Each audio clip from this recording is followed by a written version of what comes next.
You already know it is that time of the week. We're going to go on chapter 288 review discussion thingamajigger that we have been doing. Last chapter ended off with Umi's bitch ass coming to town. Alright? Or coming to town. I guess he's already in town since they live in like Tokyo, but coming to Chizu's house. Let's get on with this chapter. Chapter starts off with them just, sitting around the table, having tea, discussing nothing really. The title screen here, really adorable. Really, really adorable. I love it. I wish she would hold me like that. Then we go into Kazuya overthinking everything. Why did Umi come here? I don't see anything out of the ordinary, but it doesn't seem like he comes here frequently. He does seem to have a healthy relationship, a distant friendship with Chizuru. Feeling this sort of the sense of superiority because I'm actually living here, all right? I'm resting my arm on my knee, just chilling like I own the place. Umi's over here acting all like normal, like a pleb. That's how Kazuya's thinking. It's a total bozo, but hey, he's got something over his rival competition. And that's a plus. That's a plus. But then he starts to overthink. Like, see how he thinks back on how Minnie said, seeing you here, he'd be pretty a little emotional. And then it's like, Kazuya's like, oh, that's not gonna happen. Oh, he's like this little mini panic attack. Well, then Umi gets up and is like, well, I better get off. And it's like, oh, he's kind of leaving easily. This is quite nice. And then he's like, see ya, Kazuya. And Kazuya's like, see ya. And then, well, he asked Chizuru, would you mind walking with him to the taxi? This got Kazuya and Minnie and like, what?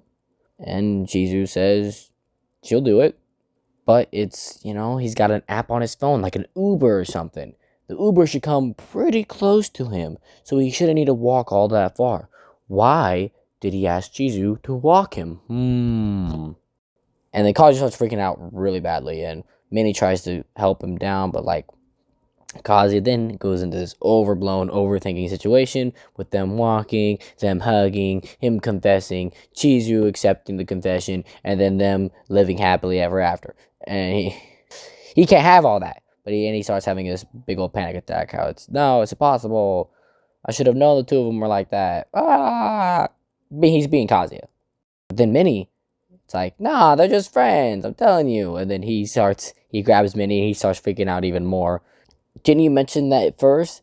Yeah, he could be upset seeing me here? If that's the case, I don't know what Umi's doing with her right now. And he goes on this long blah blah blah talk.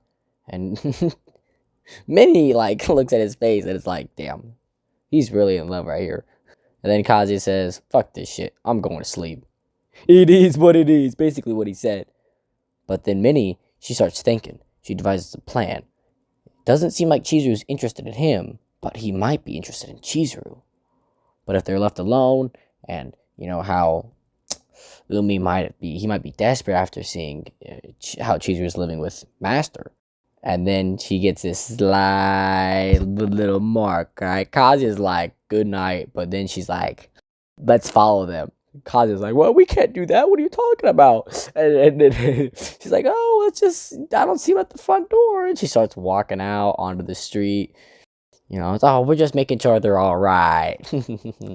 Then, they get on the street and they look and they see them walking in the distance. And they kind of follow behind them. But they're not close enough to hear just yet. But then, Minnie wants to get closer so they can actually hear. Because it's what's the point in following them if they can't hear what's being said.